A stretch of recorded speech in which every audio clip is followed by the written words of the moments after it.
semuanya, selamat pagi, selamat datang di podcast Sengkuni. Nah, kali ini aku akan bahas sedikit creepy.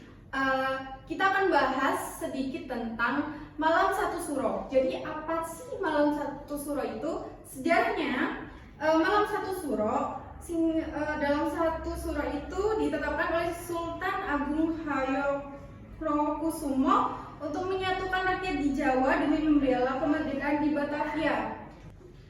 Nah, di sini aku kedatangan narasumber, cucu dari salah satu sesepuh di Desa Turi, daerah pesisir utara Yogyakarta. Langsung aja ya kita panggilkan Mas Mahendra.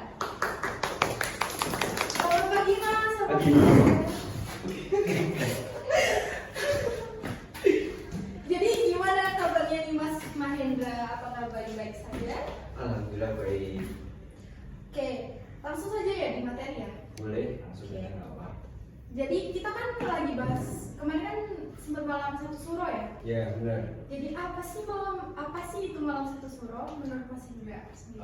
Kalau malam satu suro dalam Islam itu pergantian tahun baru Islam, ya.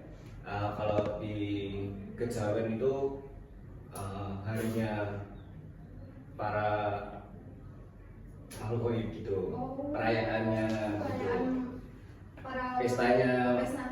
Oh iya. makhluk gaib.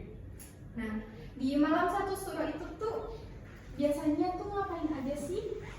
Biasanya itu diawali dari, kalau misalnya kita di Jogja nih, itu ada cucian kayak pusaka-pusaka keraton. Habis itu dari itu kita menyajikan sesajen kepada para sesepuh dan para leluhur. Yang kedua biasanya kita habis sesajennya itu kita labuh di Laut Selatan atau biasa dikenal di Parangkusumo. Setelah itu biasanya di hari H itu kita melakukan toko bisu. Yaitu toko bisu itu melakukan kegiatan keliling dari keraton. Biasanya kita melakukan upacara dulu di dalam keraton itu. Setelah itu kita keluar dari keraton, kita ke muterin pojok beteng itu, nanti masuk lagi ke alun-alun terus ke keraton. Biasanya cuma kayak gitu. Kita melakukan toko bisu itu untuk, biasanya orang-orang melakukan toko bisu itu untuk mencari keberkahan, keselamatan dari mara bahaya makhluk-makhluk gaib gitu. Oh, jadi gitu. Kalau kayak gitu tuh wajib dilakuin semuanya, atau kalau kita nggak ikut itu tuh ada apa gitu nggak sih? Sebenarnya nggak itu tuh nggak apa-apa, yang penting kita menghargai orang yang kepercayaannya aja sih, karena kan itu lebih dari lebih ke kejawennya, ya kepercayaan kejawennya kan. Kalau orang bilang itu leluhur tuh wong Jawa aja ilang Jawa nih. Wong Jawa aja ilang Jawa nih ya guys. Oke. Nah, kalau di Jawa tuh biasanya mereka punya weton sendiri-sendiri gitu ya. Iya. Nah, ada tuh weton tulang wangi kalau nggak salah ya. Apa sih itu weton tulang wangi? Biasanya kan tahun tulang wangi ini kayak orang-orang yang baru lahir di bulan-bulan tertentu atau tanggal-tanggal tertentu. Biasanya itu di Selasa Wage, Senin Legi, Jumat Kliwon, atau Rabu apa ya, saya lupa. Pokoknya itu setiap kayak Selasa Wage gitu, itu kan mempunyai tulang wangi yang biasanya disukai oleh para makhluk gaib gitu. Mungkin dia mempunyai energi yang kuat, atau dia mempunyai sensitif yang cukup, atau biasanya kan orang-orang yang punya itu punya indera keenam gitu. Mungkin karena mungkin yang masih bayi-bayi gitu kan belum diasah nih. Iya. Jadi mungkin mereka taunya ya cuma lahir biasa, tapi mungkin kita kalau sekarang udah akil balik, mungkin mereka jadi lebih sensitif terhadap makhluk gaib gitu. Kalau untuk weton-weton kayak gitu. Kalau boleh tahu, Masnya ini wetonnya sendiri apa ya? Kalau saya sendiri itu wetonnya Selasa Wage. Kebetulan Selasa Wage. Kalau Selasa Wage itu ada maknanya sendiri atau itu biasa aja atau gimana? Kalau saya kurang paham itu maknanya apa, saya kurang paham. Yang jelas itu yang punya power besar itu biasanya lahir di malam Jumat Kliwon. Jumat Kliwon itu mempunyai power yang besar. Nah, Kan tadi sempat bilang ada yang ke laut selatan itu tuh Iya. ngapain aja sih di sana? Ada doa-doanya atau gimana? Biasanya kalau ke para orang kejawen yang ke laut selatan, kita kan punya keraton Merapi. Jadi kalau orang nyebutnya keraton atas, keraton tengah, keraton selatan.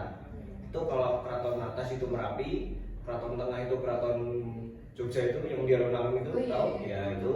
Terus yang keraton selatan itu Pantai Ratu Kidul, yang biasanya disebut Pantai Parangkusumo. Parangkusumo. Ya itu pantai selatan. Kan orang kenalnya pantai selatan itu Parangtritis. Iya. Tapi kalau yang buat ritual itu biasanya di Parangkusumo, bukan di Parangtritisnya. Parangkusumo. Iya. Biasanya di situ mereka pada ritual sama seperti di keraton kota itu, mereka juga doa-doa. Mungkin mereka minta keselamatan kepada leluhurnya yang mereka percaya, dan minta keselamatan itu juga keselamatan, keberkahan dunia akhirat. Jadi emang ada doa khususnya. Iya, ada bagusnya. Nah, kalau kayak gitu tuh biasanya outfit atau baju adatnya ya? Iya, baju adat. Baju adatnya itu ada khusus apa terserah mau pakai apa? Biasanya kalau khusus para abdi dalam itu ya memakai baju adatnya abdi dalam itu memakai seperti belangkon, tahu? Iya, Belangkon, surjan, jari, dan mereka tidak pakai alas kaki. Oh, jadi Karena mereka selama di keraton itu tidak boleh memakai alas kaki. Gitu. Oke, makasih buat Mas Mahendra udah meluangkan waktunya di podcast kali ini jadi narasumber yang sangat lucu banget guys. Oke, mungkin Mas Mahen punya satu patah dua patah kata buat teman-teman di rumah. Wong Jawa aja ilang Jawane, wong Jawa aja ilang budayane, wong Jawa aja ilang adate. Wah, bagus ya guys. Oke, terima kasih ya Mas Ya. Mahen. Oke, jadi selesai sudah ya podcast kali ini. Aku Tria Faraliza Agustina pamit undur diri. Eits, aku belum tampil. Saya juga. Oh iya lupa. Oke, kita saksikan dulu komedian dari Mas Aldi dan Mas Farid. Halo guys, di sini kita akan stand up comedy dengan saya juga pertama dan teman saya Farid Ardiansyah. Oke. Kalau dalam satu surau itu kan biasanya itu ya kayak mandiin pusaka ya, contohnya keris, terus yang lain-lain. Itu kalau kerisnya bisa ngomong, baru ngomong gini, masa cuma mandiin sekali? Gue bau dong kalau kayak gitu. Oke. Mas Farid? Kalau saya, orang Jawa itu banyak tradisinya ya guys. Kepercayaan dan kepercayaan yang unik. Kadang saya mikir, kalau tradisi ini diterapkan di zaman modern itu ya, mungkin bakal ada notifikasi HP. Selamat malam Satu Suro, jangan lupa pandangannya ya. Oke, kita tutup. Sekian dari kita. Terima kasih. Malam Satu Suro mengajarkan pentingnya melihat kedaran diri sendiri, mengevaluasi tindakan dan perilaku selama setahun terakhir, dan membuat perbaikan untuk masa depan. Ini adalah waktu untuk merenung dan mengintrospeksi diri. Menghormati tradisi leluhur adalah nilai penting yang diajarkan pada Malam Satu Suro. Ini mengingatkan kita akan pentingnya menjaga warisan budaya dan menghormati para pendahulu kita. Tradisi penyucian pusaka, larung sesaji mengajarkan pentingnya membersihkan diri dari energi negatif dan memulai tahun baru dengan hati dan pikiran yang bersih. Ini bisa diartikan sebagai kesempatan untuk menghapus kesalahan masa lalu dan memulai lembaran baru.